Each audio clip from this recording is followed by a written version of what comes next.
Wednesday night rugby on Off the Ball with Eir Sport. Every Champions Cup and now every Pro 14 game only on the Eir Sport pack. Yes, indeed. You're welcome along to Wednesday night rugby. Clean sweep for the Irish provinces in Europe last weekend, and it is the back-to-back weeks in Europe. So we go again on Friday. Ulster back in Belfast against the Scarlets, kicks off at 7:45. For the first time in the history of the competition, Leinster and Munster will kick off at the same time on the same day. Leinster against Bath is at the Aviva Stadium, 5:30. And at the same time, over in Castra, Munster will be kicking off as well. That Munster game is live on Off the Ball. And on Friday night, Connacht are away to Perpignan. That one kicks off at 7 o'clock. Our rugby coverage is brought to you in association with Eir Sport, the home of rugby in Ireland. We have Keith Wood with us and Matt Williams as well. Matt, this whole TV schedule dictating things. So 5:30 kick-off. Munster and Leinster, 24 years in the Heineken Champions Cup. That's the guts of 170 matches each. It's the first time they'll ever kick off at the same time. In other words, BT, beIN Sports and France TV are certainly more focused on a French and English audience, whereas maybe more so back in the days of Sky, where they had more of a footprint here. They were conscious of Irish audiences too. So yet another step where the English and French are just carving up this tournament as they see fit to suit themselves. Matt Williams. Yeah, it's a bit disappointing, Joe, isn't it? I have to say that, I mean, all the Irish can do is keep winning like they have been. You know? Well, they'll have to show the final, I suppose. They can't avoid that. Yeah, they can't avoid. They just keep sticking it to them. Yeah, it's disappointing, and it's disappointing for the fans. You know, especially the Munster fans travelling in France, getting into a bar at some other stage of the day and watching the Leinster game, and it makes a full day of it rather where it's going to be head to head. Look, it's just one of those things. But sure. Look, it could have been avoided and should have been avoided. But when you're dealing with these giant organisations, and there'll be a little bit of the organisations trying to steal a bit of the audience off the other at the same time, there's a bit of that going on as well, Joe. But, you know, usually in these things, rugby comes last and the spectators are just behind them. Yeah, well, we'll live one way or another. I mentioned Connacht the way to Perpignan. They beat them 20-10 last weekend in horrific conditions at the sports ground. We didn't touch on it at all on Monday. And so I haven't seen much of Perpignan. Matt, I know you're more of a connoisseur of the top 14 than most of us. Will Perpignan, who are only on 2 points in that pool, Connacht are on 8, Sailor on 15, will Perpignan be a totally different and more difficult team at home, or would you expect Connacht to go there and win? I think Connacht will win. Basically, Perpignan haven't won a game all year. They've really struggled. It's a very difficult for these little towns like Perpignan and Castres. Castres is quite an unusual situation in the top 14, where the heartland of rugby is along the Pyrenees, starting from Beirut, spreading across to where I am in Narbonne, going down to Perpignan, then heading around the Atlantic toward the Mediterranean towards Toulon. But those small towns have tended to die off, and the big cities, because that's where the money and the big stadia are, that's what the teams that now have taken over. Perpignan did incredibly well last year to win Pro D2 and get out and go into the top 14. They look like they'll get pumped straight away. They will be coming down. At this stage, they haven't won a game. Mm-hmm. But interestingly, Perpignan have re-signed their coaches for 2 years, which I think is absolutely fantastic. Patrick Alvarez, the coach there, I know well. He was at Narbonne just before me. A really smart guy, a really good guy. But they are not putting any resources into this championship. They've got to put every single ounce of resource into just surviving in the top 14 if they can, because it's worth millions and millions to them if they can survive. It doesn't look like they will, but you know, I think they will be better at home. Obviously, they'll be better at home. Certainly playing in the horrific conditions they had to play in last week. Wow, that was a culture shock for everyone.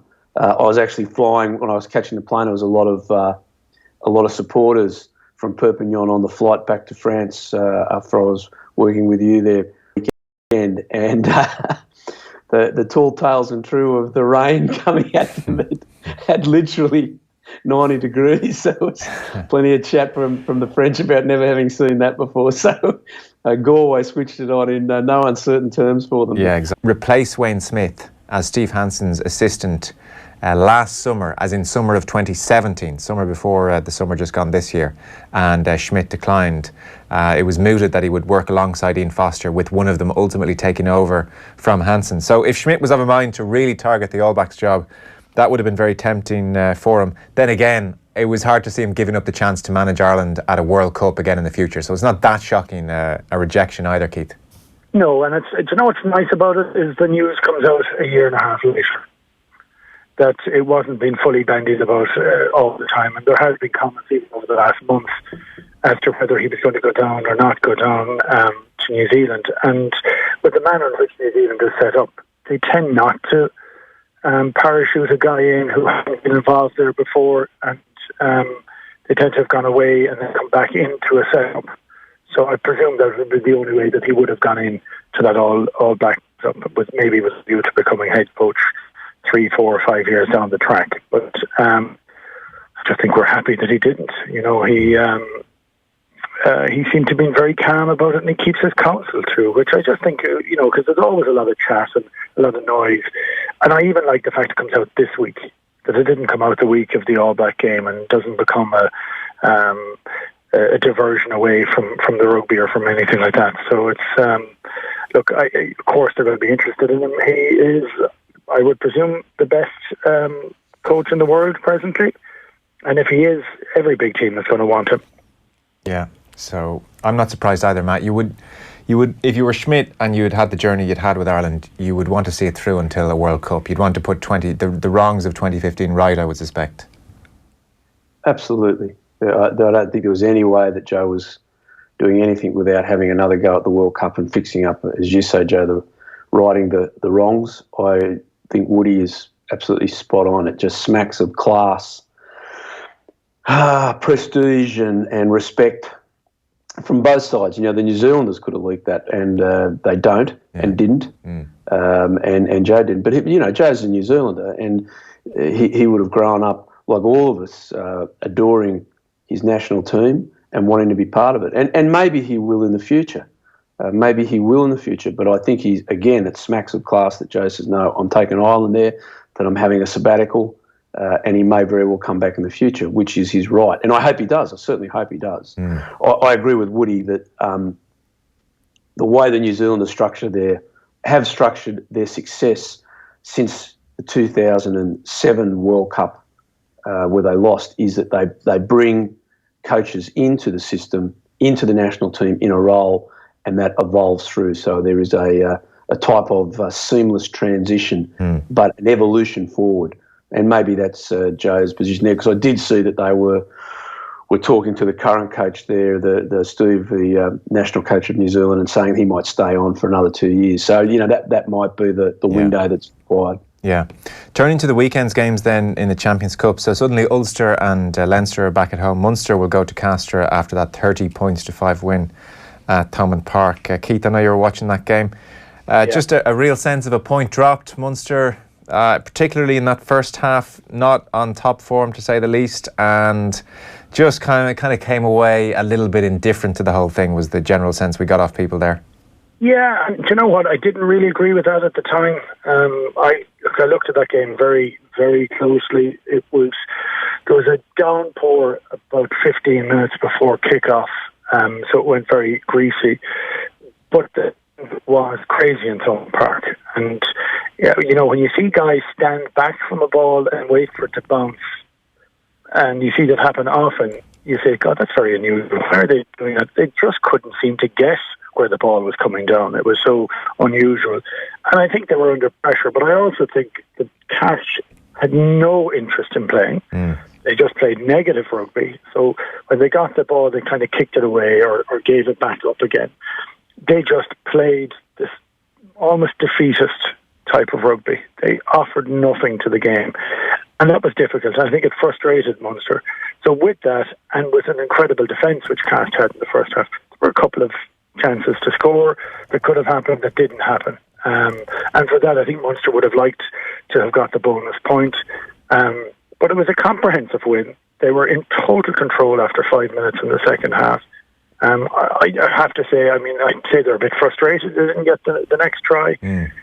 But I also felt an awful lot of the commentary that came out after that was incredibly negative, and I would have said too negative, bearing in mind Castres won the top 14 last year. So they beat the French champions, beat them by 25 points, were comfortable doing so. I wish they'd gone a bit further and got the bonus point. It was a bit lackluster and was incredibly flat atmosphere, as is every game in Thomond Park on a 1 o'clock kickoff on a Sunday. It's like a sort of graveyard of a game. Very hard for the people to get up for whatever reason. But I would have said job done. Pity they didn't go one further. But I thought it was a bit too negative. Okay. A lot of the commentary afterwards. What about that, Matty? Or go along with Keith? Or maybe it's an indictment of the shortcomings of Munster still when we're talking about the business end of this competition? Look, I'd be with Woody there. I watched it isolated from everyone else. I was just watching by myself on TV, and I think the description of job done was correct. And I don't think there was, as Keith pointed out, the respect given to the French champions coming down to Limerick. I actually still believe that they got shocked as well. I still don't believe that the French have got it in their head what it takes to go down to Limerick and put in a performance. There's certainly the word over here, and I was talking to a young guy that's in the cast squad. He wasn't playing on Saturday, but he's a former Narbonne player, and he said to me that they were really up for it, that they'd done a lot of work and they'd focused on it. Now, their performance didn't seem to say that, but you could see the niggle at the end of the game, and they were frustrated as well. Like, there was a lot of pushing and shoving, and Peter Marty made his feelings pretty clear, and there was a lot of chat going on. But if you go up against let's say Exeter or Saracens, are the top teams in England, and you beat them 25 to not a lot, you're going to be pretty happy with that. Yeah, fair enough. I think that's got to be put in perspective. I think the big game for them is coming away this week, because my question against Munster has always been their away performance. And Castres is a pretty tough place to go. It's a industrial town. It's not the French Riviera. It's a tough old joint to go, and they'll really put the welcome out there, because like all the French teams, they perform a lot better at home. So that's a day that we'll learn a lot more about Munster. Right now, they're top of their pool. Their other great nemesis lost. They beat the team that's right next to them. They lost. They got a nice little buffer zone there in their pool, and I think they're just trotting forward down the track. I agree with Keith. It wasn't great, but I thought the negativity was... I was quite surprised, to be honest. Okay, fair enough. Munster, 11 points in Pool 2. Gloucester now on 8 points. Castres still on 5. And Exeter have really shot themselves in the foot, so they're on 3 and pretty much out of it. They'll go to Thomond in the final round of the group stages. So, it is just so bizarre, though, Matt, that we're still in 2018 when stadiums are almost identical, when preparation is so scientific, when travel is so smooth, that away from home, for the French sides in particular, is such an imposition. It is a bizarre culture. I don't understand it. These are, A-type personalities who've achieved a huge amount in sport. They're doing a lot of the right things, and yet there's some psychological barrier with actually trying to go away from home and do something. I know it's tough for every team in all sports to a point, but like with the French sides in rugby, it's almost comical. It's beyond belief, in fact. My first time I coached over here, I remember sitting at the breakfast. We're playing, I think it was an afternoon game, about 4 o'clock, might have been a 3 o'clock game, having breakfast. And the atmosphere in the place was like a morgue. I'm thinking, what's going on here? And they literally, sometimes the culture just says, it's not going to be today. And, we've got a big game next week. Let's worry about that. It is quite extraordinary. It's very, very hard to put your finger on it, especially from the backgrounds we come from. Yeah. But also there is a point here, Joe, that a lot of the competition in Ireland, the domestic competition, does not have relegation. So you only have one competition. You have the competition at the top. In France and England, there are 2 competitions. There's the competition for the playoffs, and there's a competition to stay there. There is a relegation competition going on. And if you're somewhere between those 2 and you don't believe Europe's a priority, they drop out. So some of these clubs, like Castres, they're running about 5th or 6th, and they know they're not going to make Europe. They haven't got a history in Europe. It doesn't mean as much to them as the rest of the French competition means to them. they tend not to perform. They're not as focused on it as the Irish teams are. That the three top provinces have all won it, and so it's just the Heineken Cup is just part of the Irish DNA, and it's just not part of other clubs. You can see with a club like Toulouse, it is. A club like Racing, it is. But not every club buys into it in the same enthusiasm that the Irish teams do. Yeah, it's true. We're expecting Joey Carbery to be back, Keith. So an away trip to France where Castro will put up a better showing. That's another nice marker in his education. That really is, and I think that was one of the disappointments of last week was with himself and Farrell going out injured at the 11th hour. There was a lot of excitement into the backline that was picked, and then it didn't, materialise. So yeah, it's good to get him to see it. I think JJ did a decent job last week. He kicked his points very well. I would still say Joey has that spark of something else, and with Conor Murray, who had 2 assists, pretty much. People were saying he was a bit rusty and all that, but he had 2 assists for the 2 tries that moved Munster into a position to win the game. He is a threat constantly, and if you have a threat like him, and then if Joey comes firing on all cylinders, and what I do like about Carbery is that he often waits until there's a mistake made in the defensive line, and he has the gas to get through it. I mean, he's an incredibly explosive player. So I like the idea of them having to hold for a second for Conor Murray and then having a player that can see something very late and play it. So I'm looking forward to see them play together. I mean, I'm guaranteed it has to be one of the comments that was said to Joey Carbery when he was making that trek down to Munster in the first place. Listen, you get the opportunity to play with the Irish 9 all the time. It hasn't happened yet. So I think everybody's excited by this one. Yeah, it should be great. Matt, finally on this game, so you're saying a bit more from Castro, given they're at home. They have to play a bit more rugby, we would presume as well. Are you going so far as to think they could beat Munster at home very easily, or are you sticking with Munster? I'm sticking with Munster. Okay. I think it's be a very, very interesting game. It's a game we should all watch, especially their defence, Munster's defence, which has been their weakness away from home, in my opinion. But look, Munster. Look, I don't believe this is a great Munster side, with great respect to the players there. But they're gutsy and they're courageous and they want it. Yeah. And that's what gets them to the semis. Now, the question is, have they got the class to go beyond that, to go beyond 4th or 5th in the competition? Their courage and commitment and the tradition they bring gets them there. And I think that will get them there this weekend. The questions for this Munster team, as I said to you and Keith, in my opinion, we were speaking, I think it was in very early September, we won't know what this Munster team is about till after Christmas in January. Yeah. But I think it'll be enough this weekend. Yeah, okay. And it's true. It's very hard to predict how much Carbery jumps on and the relationship with Murray, and that's all fairly integral when it comes to the latter stages of this competition. And Joe, and also, as Keith said, how difficult it was for that team to be disrupted just before kickoff. Yeah. You practice all week. It's very difficult. Very difficult for a team.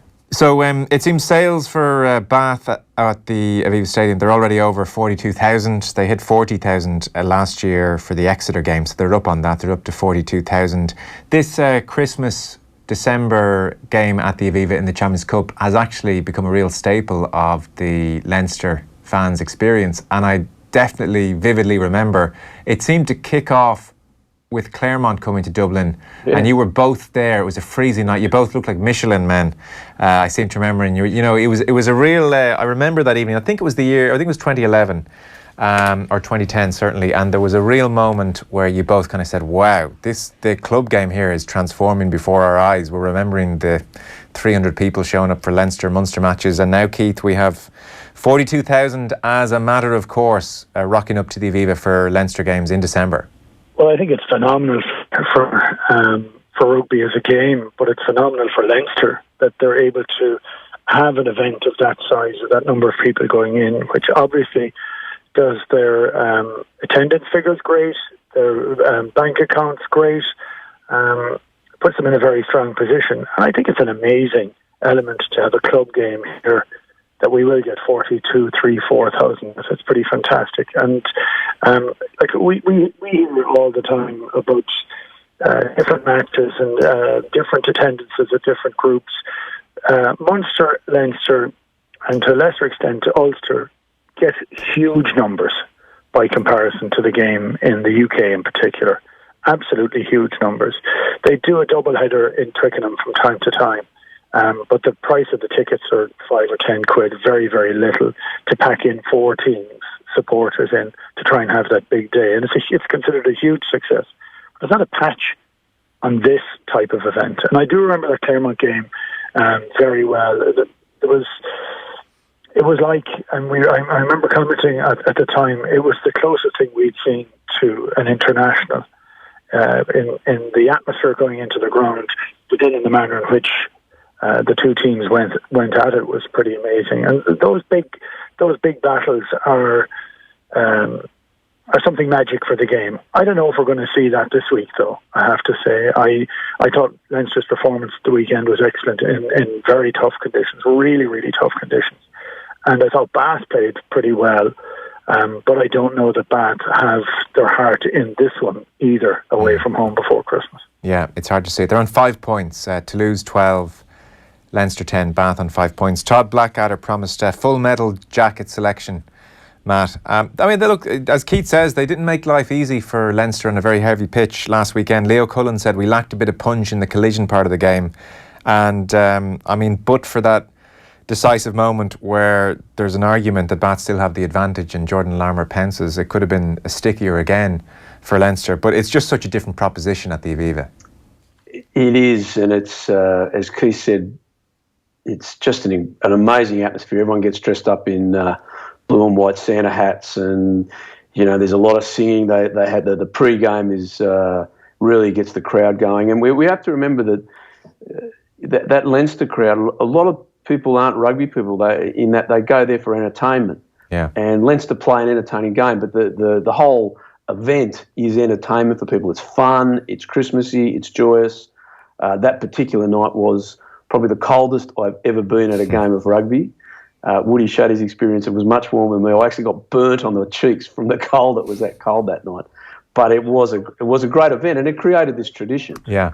And I think that on the rugby side of that, I think Leinster are really looking forward to coming home to Dublin just before Christmas, having a big game in front of a big crowd, and get a good win. I don't think Bath will be at the races this week. I think Leinster will get a bonus point win, which will set up very nicely for the January games, because Toulouse, I think it was their 8th consecutive win on the weekend against Wasps. Now, it was pretty scrappy, and it was some ugly stuff. Yeah. Bit of individual brilliance got them home, but they still won 8 in a row. So that's going to be a tough old night for Leinster later on in the year. So they'll need a bonus point this week at home. Yeah, they've really kicked on since they beat Leinster Toulouse. So that pool's still very much alive.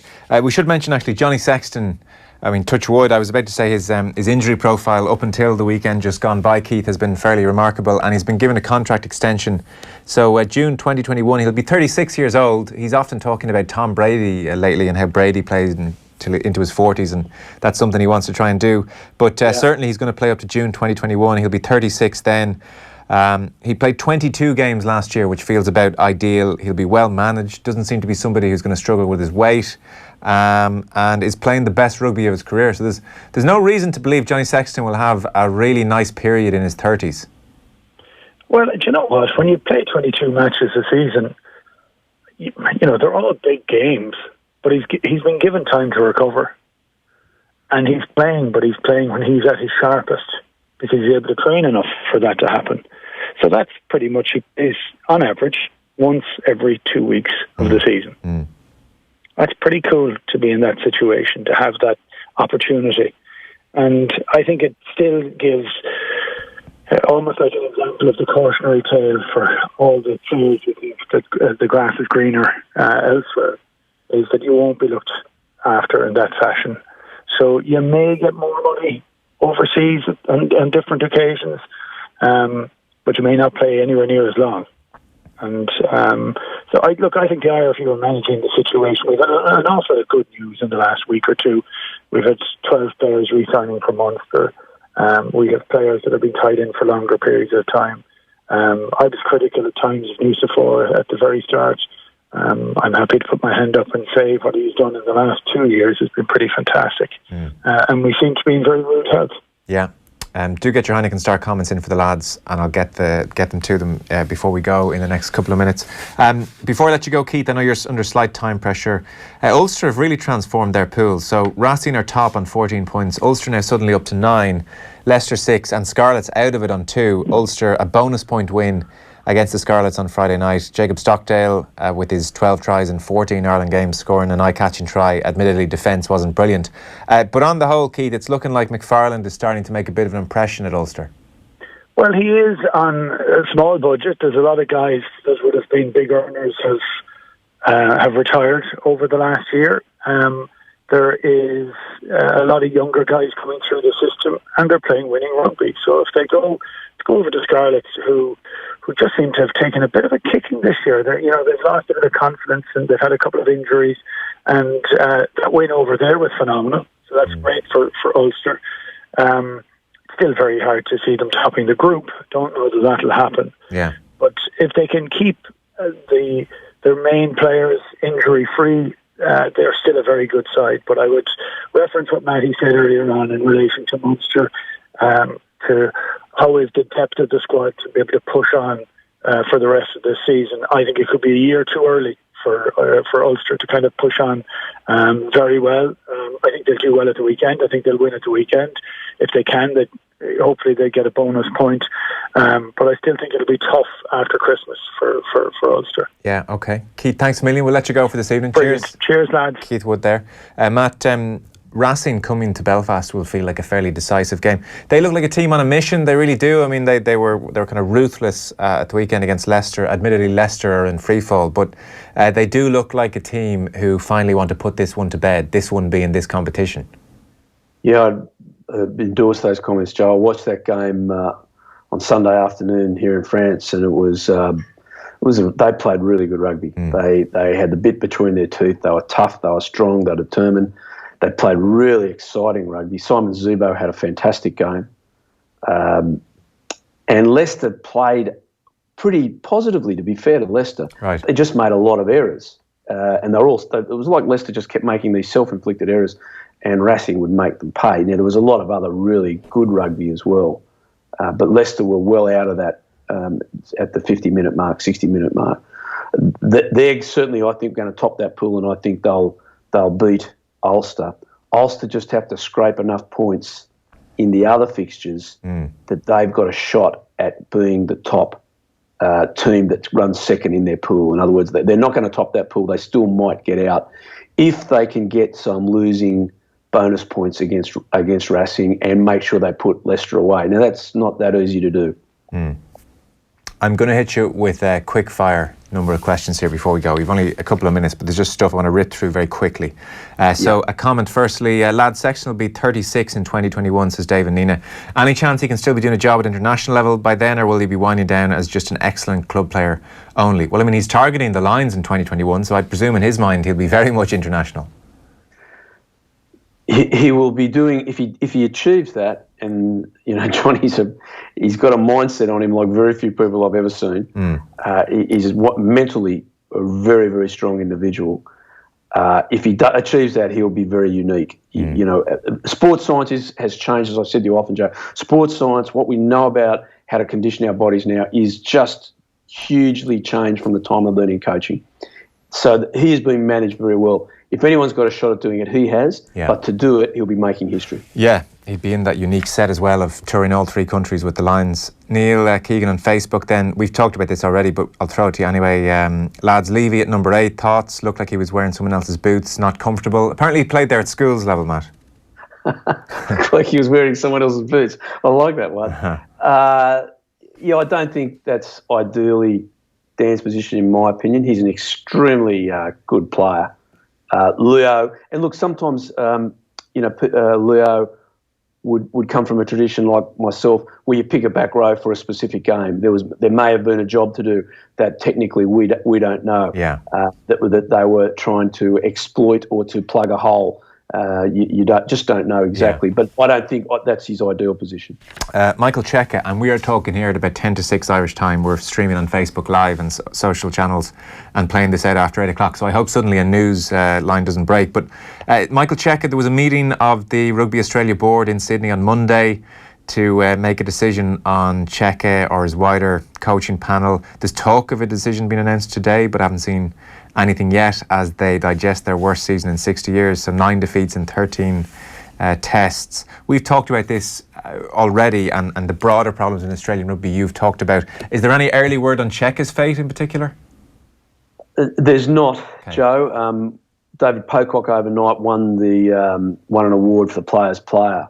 Said it was the hardest year in his career as a Wallaby or a professional player, but fully endorsed Michael Cheika. Said he's learnt more off Michael than any coach in his career. Right.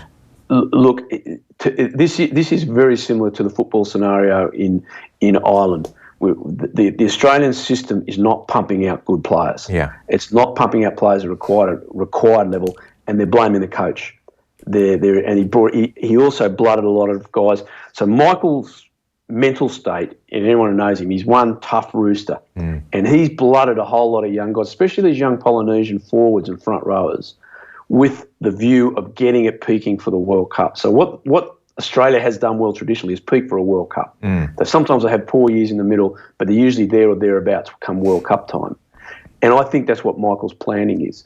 The other side of that is, who are you going to replace him with? What are you going to do? Yeah. Like they've drummed out every good young coach in the system. They ruined Robbie Deans, Jimmy Williams, all these good young coaches. They just spat out the other side, and they're reaping the benefits of what they've done, which is they haven't put any seeds in the ground to sow. Yeah. And there's a huge problem with the leadership of Australian rugby, and sacking Michael is not going to solve that. Okay, well, we'll keep our eyes on that story. Two other quick things. I don't really need to ask you about Rassie Erasmus, but just to let people know, he's announced he's going to coach South Africa up until the World Cup, and then he's going to work on the structures of the game. He's got a 6-year contract there with the South African Union, but he's only going to coach the national side up until, and obviously including the World Cup. And then the other one I wanted to put to you, Bernard Jackman, given a 3-year deal at the Dragons, 18 months in, he gets the cut.